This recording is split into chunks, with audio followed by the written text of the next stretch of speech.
नमस्ते। आज हम बात करेंगे एक ऐसी तार्किक पहेली की जो सच में दिमाग घुमा देती है।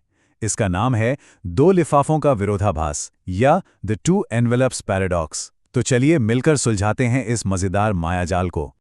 तो सोचिए जरा, आपके सामने एक बहुत सिंपल सा चॉइस रखा गया है, लेकिन इसका जवाब उतना सीधा है नहीं जितना ये सुनने में लगता है। ये एक ऐसा सवाल है जो बड़े बड़ों को सोचने पर मजबूर कर देता है। पहली नज़र में तो ये फैसला बड़ा आसान और लुभावना लगता है। ऐसा लगता है कि इसका जवाब तो एकदम साफ होना चाहिए, है ना? पर असलियत में कहानी कुछ और ही है। तो खेल के नियम क्या हैं? बहुत सीधे साधे हैं।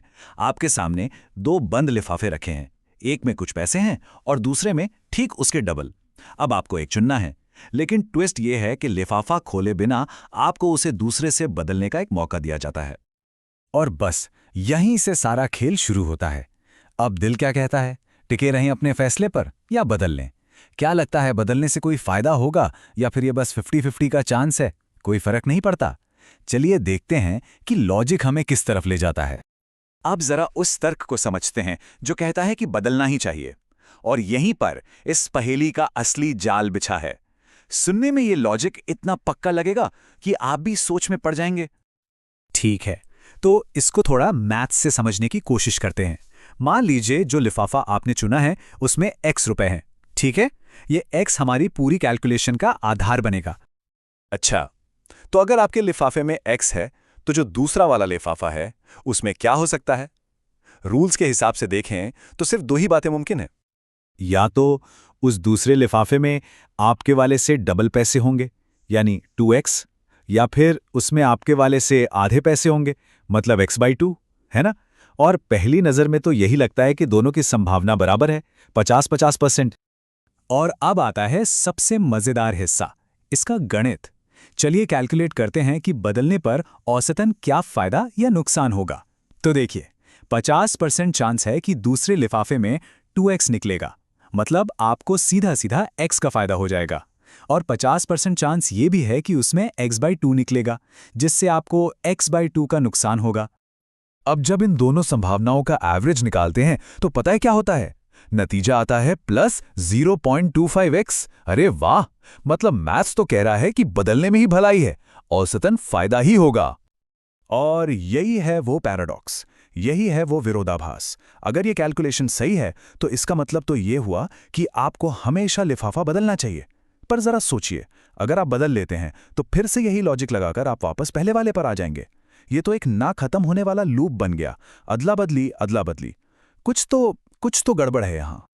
तो चलिए अब पर्दा उठाते हैं इस राज से, देखते हैं कि इस पूरी कहानी में वो कौन सा छिपा हुआ पेंच है जिसे हम पकड़ नहीं पा रहे थे। अब आएगा वो अरे हाँ वाला मोमेंट। साफ और सीधी बात, वो जो पूरा गणित अभी हमने देखा वो एक जाल है, एक बहुत ही क्लेवर लॉजिकल ट्रैप जिसमें फंसना बहुत आसान है। तो आखिर गलती हो कहाँ रही है? सारी की सारी गड़बड़ एक गलत अजम्पशन में है, एक गलत धारणा में। हम ये मानकर चल रहे हैं कि दूसरे लिफाफे में 2x या x/2 होने का चांस 50-50 है, और यही सबसे बड़ी भूल है। असली 50-50 चांस तो इस बात का है कि आपके हाथ में जो लिफाफा है वो छोटे अमाउंट वाला है या बड़े अमाउंट वाला। जब हम अपने चुने हुए अमाउंट को x मान लेते हैं तो हम इस असली प्रोबेबिलिटी को मिक्स कर देते हैं और पूरी कैलकुलेशन ही गड़बड़ा जाती है। प्रोबेबिलिटी को ऐसे आंख बंद करके कहीं भी नहीं लगा सकते। ठीक है, पहेली तो सुलझ गई, लेकिन सो व्हाट? ये पैराडॉक्स इतना इंपॉर्टेंट क्यों है? चलिए देखते हैं कि ये सिर्फ एक दिमागी खेल से कहीं बढ़कर है। इसे सिर्फ एक ब्रेन टीजर मत समझिए।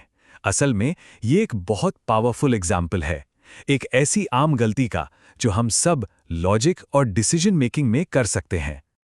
तो इससे हम सीखते क्या हैं? सबसे बड़ी सीख तो ये है कि हमें अपने अजम्पशंस पर, अपनी धारणाओं पर हमेशा सवाल उठाना चाहिए। ये पहेली दिखाती है कि कैसे प्रोबेबिलिटी को गलत जगह इस्तेमाल करने से हम कितने अजीब नतीजों पर पहुंच सकते हैं, और ये भी कि कैसे कभी-कभी सबसे आसान दिखने वाले चॉइसेस में भी गहरे लॉजिकल ट्रैप छिपे हो सकते हैं। तो अगली बार जब भी कोई मुश्किल फैसला लेना हो तो ये 3 बातें याद रख सकते हैं।